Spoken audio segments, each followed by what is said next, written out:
Yo, what's going on, guys? Mush back at it with another video. Want to cover an image that's circulating all over online. I feel like it's fake, but so many people are talking about it that I'll give my 2 cents on it. Look, even if it is fake, it's like the two PlayStation games I think everybody is expecting to come to PC next, so I'll talk about that. And Knights of the Old Republic, one of the most iconic video games of all time. Aspyr is apparently doing a remake of that game, but there's been so many reports that that remake may be in trouble, but Embracer Group is still saying that the game is in development. We'll talk that in a little bit. But an image is circulating that Demon's Souls and Ghost of Tsushima will be coming to PC with release dates attached to them. Now, the snitch who had previously reported on The Last of Us Part 1's PC port, so a lot of reputable background there, did note that there's a major PC port, a AAA PC port that is scheduled for release in July, which makes sense given the fact that Returnal came out, Last of Us was the last one, and that was back in March, and I think it is a good idea for Sony to stagger out these PC releases a little bit more than they did, because they dropped, like, Uncharted, Sackboy, and Spider-Man Miles Morales, all four of those games in the span of, like, 2.5 months, and that's just not something you really want to do. You should do probably one major title every quarter. That's what I would do, or even once every 4 months. So 3 big games a year. I think that's a rate that you can sustain. Now, if you got games like Sackboy and whatnot that you want to port, that doesn't have to count as one, but, you don't want to flood the market too much and, give these games a little bit room to breathe. So the image is noting Demon's Souls coming to PC July 29th, and then Ghost of Tsushima coming to PC October 11th. I honestly figured that would have been switched, in that Ghost of Tsushima would be the first one, and then Demon's Souls would be in the fall, but this works as well. And honestly, as much as we talk about Bloodborne doing incredibly well on PC, are we gonna front and pretend that Demon's Souls isn't gonna crush it on PC if it does happen? Why I'm led to believe that this might be inaccurate is the fact that July 29th is a Saturday, so, they usually don't drop games on Saturday. I don't think a single one of the PC titles has dropped on a Saturday. And then October 11th is a Wednesday.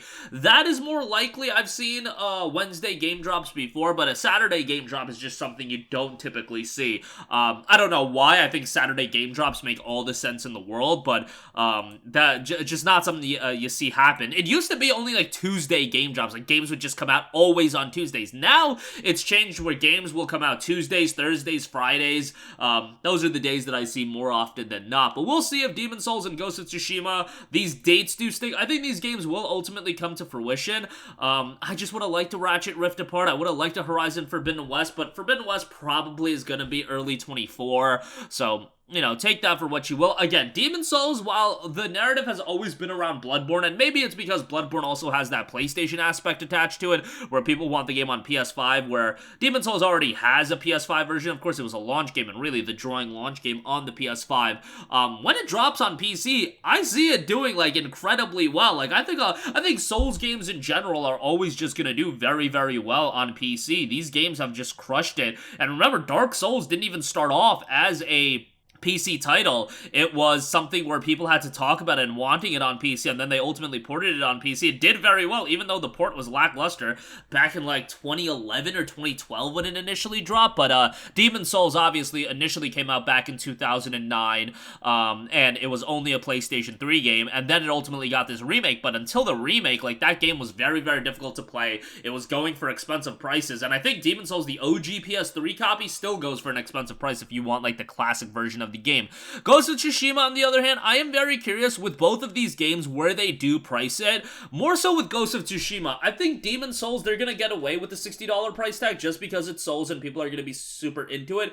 Ghost of Tsushima, or can they really get a $60 price tag? I mean, they're pricing Last of Us Part 1 at $60. Ghost of Tsushima is a big open world game. It'll probably be the director's cut. It'll probably have the Iki Island expansion. You can spin it and say, hey, we got the expansion in there. It's all this content, $60, and people will probably pay it, especially if it's a good PC port. And Ghost of Tsushima, in my opinion, is a fantastic, fantastic game, and a little bit underrated as far as PlayStation titles go. I think Ghost of Tsushima is honestly slept on a little bit. It's not, like, revered as the same way that God of War Last of Us is, but I absolutely think it's on that level. The open world of that game is absolutely gorgeous, and I thought narratively it was quite good as well, and As long as it's a quality PC port, I think people will get into it quite a bit. The Director's Cut also has the Iki Island expansion and a lot of other bonuses, and there is a multiplayer component in Ghost of Tsushima Legends. It'll be interesting if that's carried over to PC, and cross-platform play would be great. I don't believe we've had cross-platform play on PC releases yet from PlayStation, but we'll see if that ultimately comes to fruition.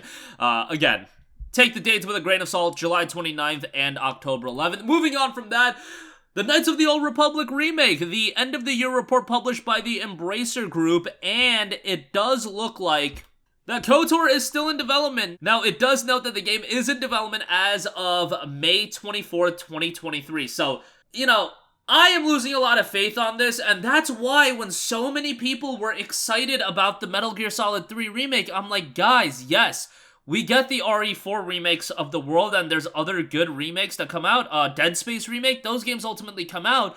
Have we not just gone through KOTOR? Have we not just gone through Prince of Persia Sands of Time? These games getting announced with these CG trailers and then just going missing for years and years. And KOTOR, we have gotten no update on that since it was announced in the showcase in 2021. So could you imagine if KOTOR never comes out and then MGS3 back-to-back showcases, you get reveals on these major remakes and they just get stuck in development for years and years?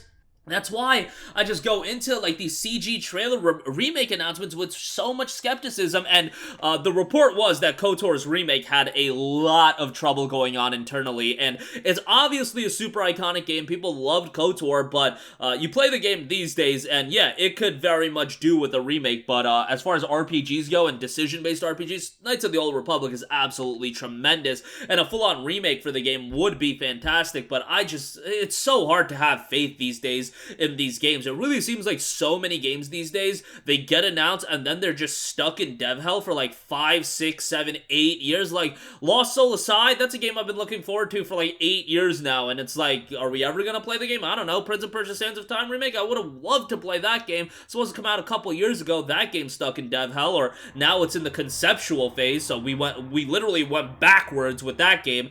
And with KOTOR, it got revealed 2 years ago, and we just don't know the status of it, but I think remakes can be very effective, but these games are getting bigger and bigger and more ambitious, so you're taking these classic IPs, games that are so revered, the expectation's going to be sky high, and you're trying to remake them with modern audiences in mind. Maybe it's a more difficult undertaking than we could have imagined, but hopefully the game does come out before, let's say, 2030. I mean, that's really the windows, the release windows we're talking about these days. Like that Phantom Blade Zero game, bro, if you think we're getting that before, like, 2028, you are absolutely insane.